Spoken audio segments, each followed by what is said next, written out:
We're going to start off with our very first guest today, who is the founder of the first and only 100% HMC-approved halal pet food in the world, called Hurayra. Now, producing all natural ingredients that even humans can eat. Maybe we should give it a try. Welcome to the show. Aihtsham, Rashid. Assalamu alaikum. Wa alaikum assalam. How are you doing? Thank you so much for joining us, sir. Now, I've got to say, first and foremost, halal cat food, halal food animal. Why is it? I don't understand. I know it's going to sound really bad as an interviewer. Why? Well, it's very simple actually. Yes. It's amongst all the scholars. As Muslims, we cannot purchase haram. You won't go buy pork chops and alcohol. Yes. So why does that matter different for your pet? So you know, it's unanimously agreed that how you feed yourself is how you're supposed to feed your pet. So, you know, that's the main reason. And also bringing haram into your home is not permissible as well. That's a good idea. No. Actually, that's very... You never really think about that, do you? Well, if you don't have a pet... Actually, well, that's true. Yes. You don't have a pet, you don't really think about it. So that makes sense that I didn't think... Most people that you've spoken to, they'd be like, what? What are you on about? Oh, yeah. But when you think about it, and the way you broke it down, it does make a lot of sense. But how did you actually... What was your epiphany moment? When did you come to realize, aha, I need to do this, and how did it begin from there, the journey? So basically, I have two cats at home, Ivy and Coco. Right. And I went to the supermarket to buy some cat food. As soon as I walked through the door, and my daughters and the missus go, "You can't bring that in." Yes. I said, "Well, what do you mean?" Yes. They go, "It's haram." I said, "Don't be silly." They go, "No." And it was like a light bulb moment at that time. So I quickly rang the few high scholars up and down the country. I said, "Listen, what's all this about?" They go, "No, Sham, you're not allowed." So really? They go, "Yeah, you cannot feed haram to your pet in your home. However, your pet can go out and eat whatever it wants to eat. It also can go next door to Gary's house and have their pet food. But you as a Muslim cannot purchase haram." Because you're obliged to... It has to be tayyib as well as halal, isn't it? Correct, yeah. It's a full process, you know. Interesting. And I've got to ask, you said Coco. Yes. Is this the same Coco that we see on our live appeals when we see their video calls with our cats? No. No, I thought maybe. Okay. No, because we do. Because during live appeals. Okay. Oh, it's Zuko. Oh, I've been writing Zuko, not Coco. Because see, now that means Coco has to call in. Because we do get owners of cats calling in and they show us their cats on screen. I was wondering if it was that. That's really interesting. So I guess up to now then, prior to this, what have Muslims been doing then? Have they been just buying the products, or do they just buy the halal meat and feed that to the animal? The research that we've done, 99.9% of Muslim pet owners in the country, so there's about 800,000 cat owners that are Muslims. They are normally just buying from the supermarket non-halal products. At the same time, there's a very minute population that actually make the food at home because they know about it. And then there's another percentage that buy fish. Now, in this country, you cannot even guarantee fish. I went to 82 companies. I went up and down the country, and you cannot guarantee zero cross-contamination. So that's when it was like, wait a minute, this is so difficult here. And that's when the journey began on finding out, how can I bring this to the market? So, what's the cross-contamination with fish? So, for example, I went to one factory. I said, "Listen, just give me the fish product." Yeah. You know, and they said, "No, we've got one conveyor belt with beef, one conveyor belt with pork. And if we give you a halal, it's going to clash." But this isn't a factory for pet food, though. Correct, yeah. So they wouldn't be too concerned about contamination unless they were... So, you know, for me, if I'm going to bring a product to the market, I want to make sure that it's 100%. There is no gray area in this product. So, you know, even, as I said, it's human grade. You can actually open your fast with this. Well, you know, well, it's tempting us. Zarka's food is amazing, but you come in second. No, you mentioned that you don't even say it. She's over there. She's over there. Look at that, exactly. Giving us the old stink eye. You mentioned that you went up and down the country. Obviously, you've been to factories, and you've got some of the products here as well. Yeah. Is that how you source the ingredients for it? Do you just go to the halal butchers? Do you just buy something and cook it yourself, or how does it work? I went on an 18-hour journey to Malaysia because there was one factory there that was willing to work with me with the ingredients, and they had an in-house nutritionist, they had a vet, and basically the formula was designed together. it's like, for example, all natural ingredients. Yes. It's chicken oil, fish oil. It's 33% protein. Right. There is no cross-contamination, free of GMO, no additives. Right. I mean, it's really the real deal.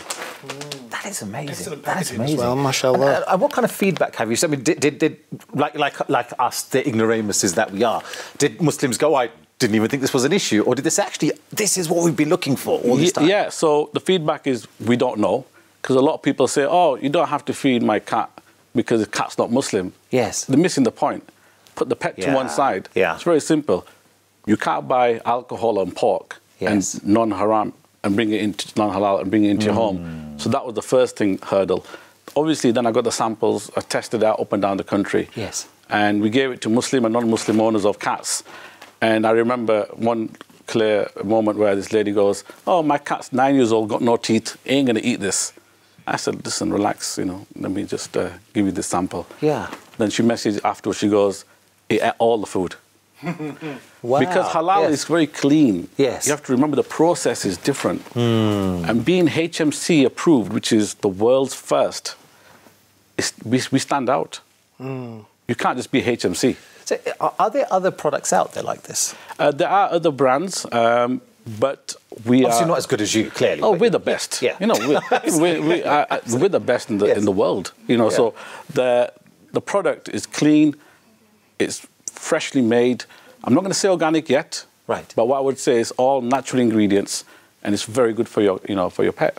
It does say on the pack here GMO, and I know you wanted to talk about the sustainability angle of the product as well. Can you tell us more about that? So basically, what I mean by that is the packaging is all recyclable.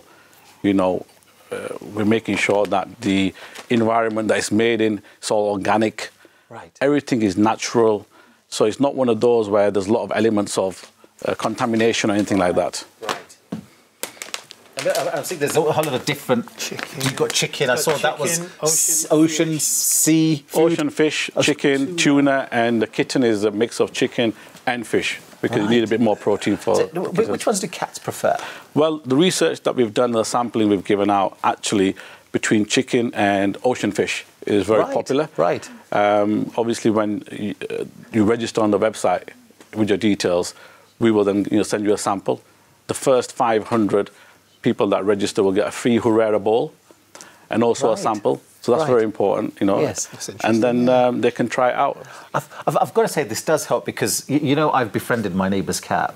I shouldn't be admitting this in case they're watching. But when it did come the other day, my wife had made some lovely salmon. I gave it that lovely salmon. My wife had a go at me because do you know how expensive that was? And you just give it to the cat. Thinking, but it's my friend. And the cat loved it. Of course it does. It's good stuff. It's good stuff. It's really good stuff. So maybe this is the stuff I should do. I mean, this is what I should do. Talking about good stuff, I mean, the dog lovers at home are going to be livid. Yeah. Because they're thinking, why is it all about the cats? Do you have plans to expand your range? Yeah, so it's not just cat food. We're the world's first halal pet food company. Oh. So we started with cats because in the Muslim population in the UK and Europe, cat ownership is number one.